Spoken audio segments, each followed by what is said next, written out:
let's try to get into this, right? I'm still waiting for my books to come in, of course. Last video I mentioned that I'm on a quest to find the best or very good romance book. However, the books that I kind of want to get into that series are still not here yet. This is what I get for ordering books online and not just going to the store and physically buying them, but what can I do? So the book that I have today is Maude Martha by Gwendolyn Brooks. And before we get into this book, I kind of heard about it. I kind of knew it existed for a while. When I first heard of this book, I was like, Gwendolyn Brooks wrote a book? And was very confused because, you know, Gwendolyn Brooks is mostly known for her poetry. And as it turns out, Gwendolyn Brooks actually wrote only one book. One and only book. This is her first and only book ever to be written as far as I know. And it's Maude Martha. But I was doing research on Maude Martha and trying to just figure out what it's about, because a lot of places that I were looking at was, you know how you look up a book and they give you like reviews for the book instead of the actual like description of what the book is itself.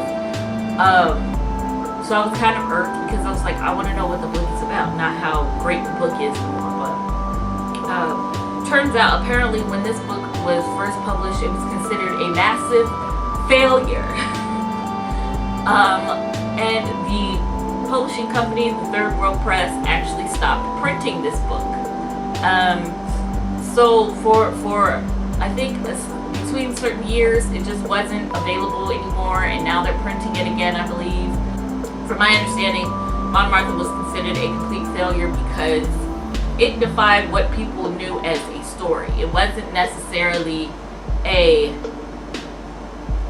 how do I put this?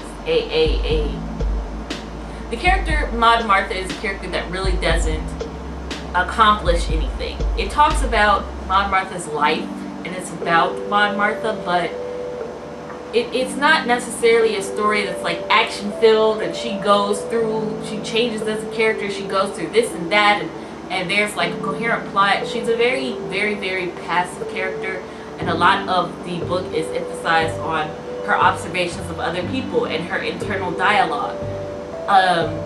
And I guess at the time that concept was like,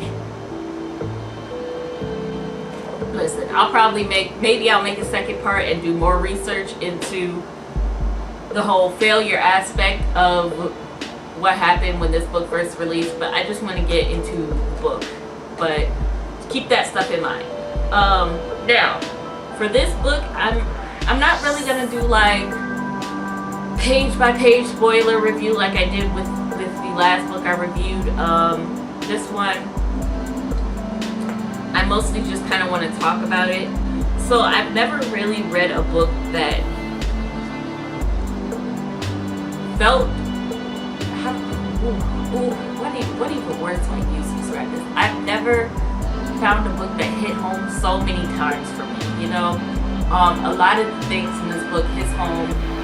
Specifically for me, if you're not really a person of color, I don't know how much you'll relate to this book, but I hope you could relate somehow or at least understand. But there were some things that just hit so close to home, and I had to stop and just collect myself because I was like, it's a bit too much. So let's talk about the setting. The setting is in Chicago. So Gwendolyn Brooks never directly says where the location is, but there's a lot of things where I was like, hey, the name of that street sounds familiar. The name of this street sounds familiar. The name of that street sounds familiar. And I did some research, and it is set in Chicago. Cottage Grove is the main street that I recognize from the book because I walk past it almost every day. Cottage Grove, and from about, I think it's pretty much over by the lake. East of Cottage Grove to the lake is mostly where it seems like the setting is. From about 31st-ish to 63rd-ish maybe. So it's like Hyde Park. I believe, does Hyde Park go down to 31st? I think it's like some of Hyde Park, University of Chicago, and then you kind of have the ghetto area-ish. Well, now it's the ghetto area. I don't know about back then, to be honest. But the ghetto area by 63rd and 50th. And then you have kind of like the train, which is the Green Line, which cuts that off. I would say around the Jim Crow era, because a lot of the things that happened reminded me of the Jim Crow era. If you don't really know about the Jim Crow era, you should probably just ask your teacher, Google it, because I don't know, I won't have enough time in this video to talk about all that, even though I really, really, really want to. So our main character is Maude Martha Brown. She kind of lives in, as far as I know, I think she lives her whole life in Chicago and she never really leaves. And then she has her sister Helen. And so it's her sister Helen. I think she has a brother named Harry. She has a brother named Harry, and then it's her mother and father. So, since I'm not going to be talking about the plot, let me just talk about what themes stood out to me about the book and what I feel like the book's overall message was. I feel like the whole entire message, which if you're gonna use this like video to help you with your class, like if you're being forced to like read this book for a class, then I would suggest not using this video, because I don't know how much of any of this will fly with like your teacher and or professor. So don't risk it. Don't follow my advice. Probably use someone who actually knows what they're talking about, because like I said, I don't know how much any of this will fly with your teacher and or professor. Also, I've noticed something about certain books that are considered very, very what are they called? I guess considered classics, right? Like you have certain books that you're always kind of forced to read in school, and I've noticed that they're 1,000 times better when you read them on your own. I would suggest picking up some of these books on your own time and reading them, because it's so much better when you don't have to be forced to read them and then interpret it the way that someone else wants you to interpret it and understand it the way someone else wants you to understand. It's just better to just think whatever the hell you want to think, you know? The overall message of the book, I feel like it's about racial assimilation, which is not an easy thing for me to explain. What is it? It's like how do I put it? For racial assimilation, it's like when you're trying to fit into another race and or culture by trying to fit in, basically. You're trying to fit in with that race. So it might be that you're trying to change yourself, or it's not an easy thing to do. Well, it's not an easy thing for me to explain, but it's different from stealing someone's culture. It's more of you're trying to fit into that culture, and I don't know how else to explain that. I feel like most of the book is trying to, it talks a lot about how almost every black character is doing a little something to try to, it almost feels like they're trying to fit in with whites, they're trying to accept whites, but not in like a whole radical like way, you know? It's like a very like, we want to live the life that they have, the life of luxury. There are other themes throughout the book that I will mention, like race relations, the N-word, colorism, which is really, really big, and coonage. I don't know, is that an offensive word? I honestly don't know if that's an offensive word. I am sorry if you are offended by that word. If you don't know what a coon is, it's probably better that you don't know. Don't look it up. Just oh my gosh. So let's talk about the whole racial assimilation thing, because that's the hardest thing that I'm gonna have to explain. Let's start off with chapter 12. Chapter 12 talks about how Maude Martha has always wanted to live in New York and live this very, very, very fabulous life of luxury. She wants to kind of like go to these movies and place and live in this beautiful house and all this, and hang out with like-minded people. But the way I think Gwendolyn Brooks describes the life that she wants is kind of like how white people lived back then. It's a lot of the things that she wants is how they lived their lives at that period of time. So it kind of made me feel like I think she wants the life of luxury that she sees a lot of white people having. Another thing was when Maude Martha actually does get married, she marries Paul. Yes, Paul was his name. She married Paul. They move in, and Paul keeps talking on and on and on about how like they're gonna move into this apartment and it's great and beautiful and wonderful and all this stuff. And they get into the apartment and it sucks. It's a pretty shitty apartment. It's like a shared bathroom and a shared kitchenette. A kitchenette is like, if you're in college, you'll probably understand this a little bit more, but a kitchenette is like a shared mini kitchen. It's not like a full kitchen, but it's a mini kitchen that you kind of share with other people. So in a dorm setting, there might be a kitchen on certain floors, or on every floor you can use to cook. It's like you might have a small oven. Depending on your campus, you might have a small oven, it might be a bigger oven. You'll have a fridge, and then you'll kind of have this countertop where you can cook. It's relatively small, hence why it's called a kitchenette.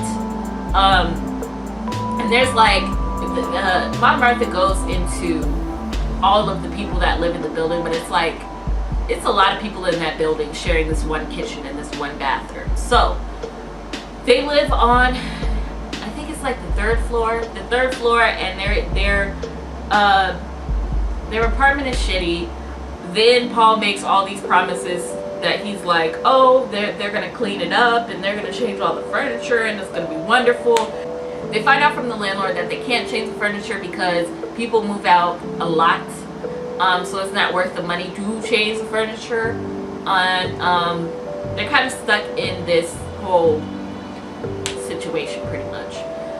There's a lot of other things where Maude Martha obviously really wants something, but it just doesn't work out for her because racism. There's other stuff like oh my god, okay, so it's this real painful scene that I remember I connected with a lot, where she wants to go to, I think it's the movies. I'm pretty sure it's like a movie. So she really wants to go to the movies, and there's like, obviously because it's Jim Crow era, there's like a movie theater for colored people, and then there's the nicer movie theater downtown, which I know exactly what theater she was talking about, and it hit home even harder. So they go to this like theater that like mostly white people go to. I don't think there's like no rule against colored people going there, because they buy a ticket and they get to see the movie, but it's like they're the only black people that are there. So they're obviously really kind of awkward and nervous because they're the only black people there. And Maude Martha is pushing Paul to go get the tickets, which he obviously is kind of like, he doesn't want to do. So the ticket booth is closed. She's pushing and pushing, almost like annoyingly, that she wants. So it's written that Maude Martha aggressively wants to see this movie, but she's too timid and shy to really kind of do anything herself at first. But then she calls over this I don't know what they're called, honestly. I guess ticket hopper.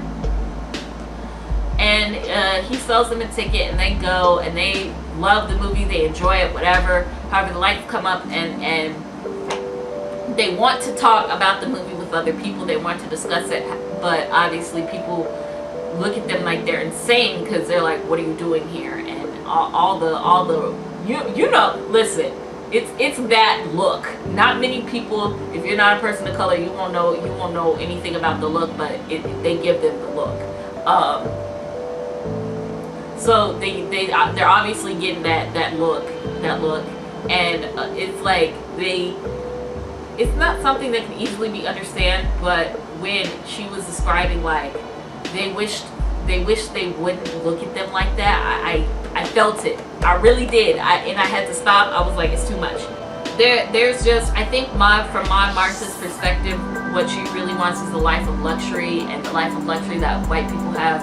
There's also the scene of Santa Claus where she takes her daughter Paulette to the mall to take a picture with Santa.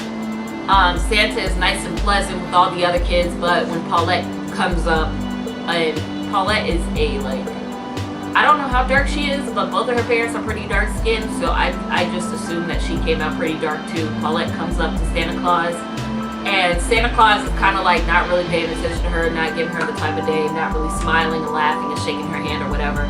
And Paulette starts asking Maude Martha, like, you know, Santa Claus doesn't like me, doesn't like me, doesn't like me. And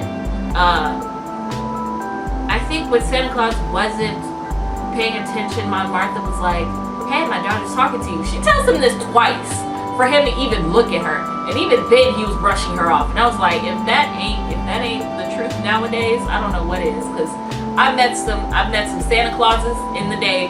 I've met some Santa Clauses. Okay, that's all I gotta say.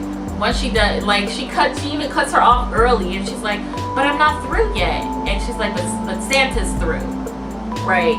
So all the other kids get to do whatever they want, but when Santa's through with you, that's it. Which, it's not funny. I'm sorry, but it's just like, ooh, okay. So Paulette, they like walk off, and Paulette's saying like, Santa Claus didn't like me, and it's obvious because he was treating me differently.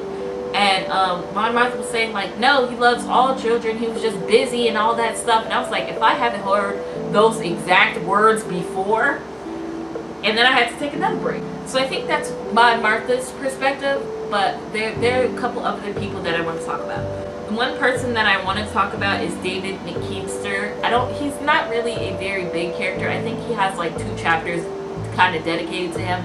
The first chapter, I don't think they ever really said his, like, Gwendolyn Brooks didn't say his name, so I wasn't sure who she was referring to.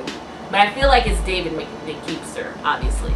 And then the other chapter is when Maude Martha runs into him. They're kind of like old friends, and they take the walk down 31st, I think, or something like that. And then he like goes into this coffee shop, and things get real awkward. But I kind of want to talk about him. So we have David, and David is very much so educated. He's very educated. So David is very much so educated. He's very accomplished, I'll say, and he's very much so a pretentious prick. He's an asshole. He does act like an asshole to like anybody that's not educated and not an intelligent being. And he kind of has this like stick up his ass, all right? So he he goes to this university, which I don't know if that university is still there. He talks about a university.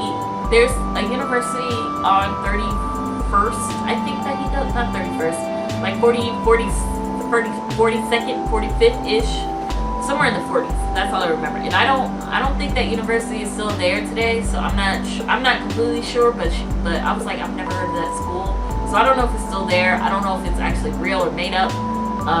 I will look that up and probably put it down in the description if you're curious. But he goes to this university. I was very confused because originally I thought it was the University of Chicago, because that's the university that's near there. I don't think that's the same university. Anyway, he goes to this university. I think it's pretty prestigious. I think this is mostly due to his mother. They talk about in the past his mother really pushes education for him, where like they had like literally nothing, and she would come up with money for his education. And I think he talks about how he was low-key like jealous of white people because they grew up with literature, and all he had was like a football. And there's a quote he kept saying, like they threw someone around like a football. He's basically jealous of like certain people that are privileged enough to have a good education, because he doesn't have that sort of opportunity. He goes to it, he obviously builds himself up and goes to this university, and now he's like, there's chapter 24 where David is coming out of his university and he sees Maude Martha and he kind of goes grave, and Maude Martha thinks it's because he feels like she doesn't belong here because she's not necessarily an educated woman. So he's like embarrassed of her, but he knows, like, he still has to escort her. So they walk and they say like a couple words and then they're walking in silence, which I was like, it's kind of awkward. Then there's a white couple coming down the street and he starts talking to them, and his whole attitude just changes. His whole demeanor changes. He's much more pleasant with them. He's like, how about we hang out he was like, hang out tonight and tomorrow and this and that, and they go to the Adamses and they do all this stuff, and he's like real into talking with them. I don't know how much they were into talking to him, but he was real into talking to them. So then they go to the coffee shop and he pretty much acts like an ass. Yeah, but it's just, I feel like he's another example of assimilation because he does it in education. He wants to fit in so bad, and I mean, I get it. I understand what it's kind of like, what it's like to be on a college campus and be the only black face for like miles. It makes you feel a type of way, and then every step you take, every other day, you're like, damn, I'm far from home. But it's, I get it, but to an extent, he acts in a way where he disregards anyone that he feels is not on the same level of intelligence as him. He kind of has this. I feel like he feels. How do I even put this? I feel like he thinks he's better than some people just because he's, smart. And I've certainly met my fair share of colored folk that act like that. They think just because they got a 4.0 GPA that they better than you and your mama. Okay. But I think he's another example of that sort of assimilation attitude. And then there's this one other example that I have of kind of like this whole assimilation aspect, which I think a lot of the stuff Gwendolyn Brooks talks about in this book is still relevant today, but there's some things that stick out more than others. Another thing throughout the book was just the idea of men desiring light-skinned and or white women. So another big thing I mentioned before as a theme in this book is colorism. If you don't know what colorism is, it's basically the idea of separation between light-skinned black folk and dark-skinned black folk. So it's the idea that the lighter you are, obviously the lighter skin you are, the more closer to white you are. And this is so hard to explain. So the idea is back then is if, especially in slave days, if you're black, and there's no changing that. But if you're lighter skin, you get preferential treatment because you're like lighter skin is the good thing and the thing you want to be, right? Woo! Okay, so there's very much so a separation. Colorism is favoring lighter skinned black folk over darker skinned black folk. Maude Martha is dark. The way Gwendolyn Brooks describes it is dark, like dark, right? However, her sister, who's only I think a year older than her, Helen, is light skinned. She gets preferential treatment in so many ways. Like, it's obvious that she's the favorite out of the family, but the family tries to act like, oh no, you're not, she's not the favorite, we love you both equally, even though we treat Helen a lot better than we treat you, but we both love you both the same, and that type of bullshit. Alright, so Helen is obviously getting preferential treatment because she's light skinned. There's also this idea of various black men that are introduced throughout the book and or mentioned throughout the book that almost have, I don't want to say fetish, but they certainly prefer lighter skinned and white women. Like when Maude Martha is like into Paul before they get married. Paul has this moment where he's like in public with Maude Martha, and people are like looking at him, and he's like, do they think I'm incapable of getting a light-skinned woman? Huh? I could get a light-skinned woman any day. And it's just like, why are you such an ass? But yeah, it's this idea of like certain black men just like, you know, even in her childhood, I don't know if this was David or not, I can't remember, but there was some boy that was on like this bike, and it was kind of like I forgot the word for it. It's like a person can ride in the back while the other person pedals. It's not like a wagon. I don't know how to explain it. I'll find it and put it somewhere on the screen. But Maude Martha and Helen are like Martha and Helen are walking home, and it's like hot outside, and I think is it raining? I don't remember. And this boy walks up to them, and he's saying like, "Oh, I can give you a ride if you want." And Martha's like, "Oh, hi, handsome," and he's like, "I'm not talking to you, you black," or whatever, right? And he was like, "I'm talking to your sister."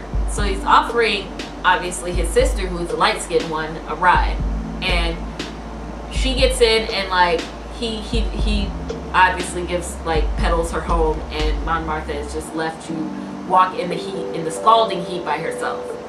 There are other things that is mentioned in the book, like Harry holds the door for Helen, but then lets the door slam in Martha's face.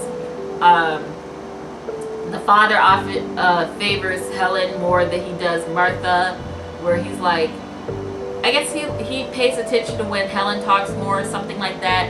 They have a family doctor that they don't mention till the end, where when he comes in, he like brings candy, but it's only really for Helen, and he like pretends like he forgot to bring candy for Martha, even though you're a family doctor, you know there's a family of like with like 3 kids, so maybe you should bring candy for all of them, but fuck it. It's kind of like black men prefer light skin or white women, which is very relevant. I mean, that shit is still relevant nowadays, honestly. But this mentality is also not something unheard of. I've heard of this mentality before from like books written by people who lived in this age as well, besides Gwendolyn Brooks. So I think colorism was very, very prominent back in the day too. I've always kind of wanted to ask my family what they remember from this, so I'll probably look into that and update you later. But I thought that was very, very interesting, because nowadays we see, especially in media, celebrities, especially black men, if you don't know, it's kind of like, I don't know how many people know this, but nowadays it's kind of almost a stereotype for black men, once they get famous or if they already are a celebrity, tend to marry a white woman or someone that's very, very light skinned. And even now, people have discussions about like rap songs and how you know they always have the scantily clad women with like the whatever. All right, I'm not trying to get into all that, because Lord Jesus. But like in the rap songs, they now have you only see like light skinned women nowadays instead, which they did used to do in Jim Crow era. It's this rule where it used to be a rule where if there was a performance and any black people were present, the light skinned people would perform in the front, and then the dark skinned people performed in the back. So that kind of mentality I see is still around even now, even though it's like not whatever, you still kind of see lighter skinned women in the front of the line, which I mean I don't give a damn that much. I just thought we would be past this point. You'd be surprised. There are people in this world that's like, slavery and racism is over. Yeah, okay. Anyway, let me not get into that. A little bit, there's a chapter that I thought was kind of humorous, and I forgot where the chapter is, but it's the chapter where Maude Martha is how do I put this? Is looking at a performance by the singer, and she's like, he's pretty much singing for, I think he's singing for his life. Like he's like giving this really heartfelt, passionate performance, but Maude Martha really isn't feeling it, and she's like, she said something really shady where she was like, I just couldn't imagine making a fool of myself like that just for like money or fame or whatever. How she would never be like that. And I was just like, you are throwing shade at so many celebrities, and I don't even know if I should name half of them.